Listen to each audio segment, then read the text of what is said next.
አደራሽን ድንግል ማርያም እኔም ከደጅሽ ቆሜ አንደበቴ ተፈቶ እንድመሰክር አድርጊኝ ብያት ነበረ። አጋጣሚ ስነ ስዕሏን ሰው ነው የሰጠኝ። ፍጹም የማላቀው ሰው ስዕል ሰዓሊ ነኝ፣ ስትሪንግ አርቲስት ባለሙያ ነኝ። ማላቀው ሰው ይመጣና የት ሄደህ ነበር ስለው ገዳም ገድሜ ነበር ይለኛል። የት ነበርክ ስለው ስውሯ ማርያም ነበርኩኝ ይለኛል። እንግዲያውስ በረከት ስጠኝ እለዋለሁ። ትንሿን ስነ ስዕል ነው የሰጠኝ። ስለ ስፍራው አላቅም ነበር። ከዛ በኋላ ነው ወዲያውኑ በጥቅምት 3 ከአንድ ወር በኋላ መልሼ ወደዚህ መጣሁኝ ማለት ነው። ጳጉሜ ላይ ነው እሱ የሰጠኝ። እኔ ጥቅምት ላይ ነው የመጣሁት። የሚገርማችሁ ደጇን ረግጬ እንዳልኳችሁ እንዲህ ምስክርነት ሲሰጡ እያለቀስኩኝ አደራሽን ማርያም እንዳልኳት በ3 ወደ ኳታር ሀገር ስራዎችን የማሳይበት እድል ተፈጥሮ መምጣት አለብሽ የሚል ቴክስት ደረሰኝ። በ3 ቀናት ውስጥ በ3 መጥቼ በ6 ማለት ነው። ህዳር ላይ ምንም ነገር ሳይኖረኝ ጓዳይ ውስጥ ምንም ነገር ሳይኖር በተአምሯ ሰዎችን አስተካክላልኝ በሰው ሀገር ላይ ገዘፍኩ። በቃ ሞላ። ስራዎቼ በአለም ታዩ።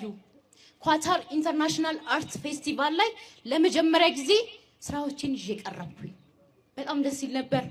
በለተ ቀኗ ነበር እና ምንም በማላቀው ሀገር ላይ ደግሞ እጅግ በጣም የሚደንቀኝ ነገር በለተ ቀኗ ስለነበረ ጽዋ ተጠርቼ በ16 ማለት እዛ ያከበርኩበት ቀን ነው። በ16 ማለት መድረክ ላይ ወጥቼ ዋንጫ የተሰጠኝ ቀን ነው እና በጣም የሚደንቀኝ ከተመለስኩኝ በኋላ ደግሞ ለመብራት 1 ሳምንት ሲቀረኝ መጥቼ ተመልክቼ ተሳክቶልኝ ራሱ ለመመስከር ቆይ ብዬ ነበርና ድጋሚ ከመጣሁኝ በኋላ አንድ ያጎቴ ልጅ ኩላሊቱ ፌል አደረገ።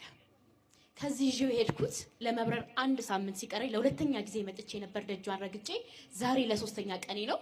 ስነ ስዕሏንና ቅባ ቅዱሷን ወሰድኩለት። የእውነት እላችኋለሁ በለተ ቀኗ በ16 እሱም ንቅለ ተከላውን ውጭ ሀገር ህንድ ሀገር አድርጎ ድኗል። እና እዚህ ስፍራ የእውነት ነው የድነት ስፍራ ነው። የድነት ስፍራ ነውና አመስግኗት፣ አመስግኗት። እመቤቴ ከቤታችሁ ትግባ። ሌላ ምንም አይደለም። በቃ ከቤታችሁ ትግባ። እሷን የተጠለለ ማንንም አያፍርም። እኔ በድንግል ማርያም ስሟን ጠርቻ አፍሬ አላቅም። ከልጅነት እስከ እውቀት እስከዚህ ደቂቃና ሰዓት ድረስ ማምላክ አደራሽን ካልኳት አሳፍራኝ አታውቅም፣ አታሳፍራችሁም። አመስግኑልኝ። ለኔ ደረሰች እመቤቴ ማርያም። ለእናንተም ችግራችሁን ቋጠሯችሁን ትፍታ። አመሰግናለሁ።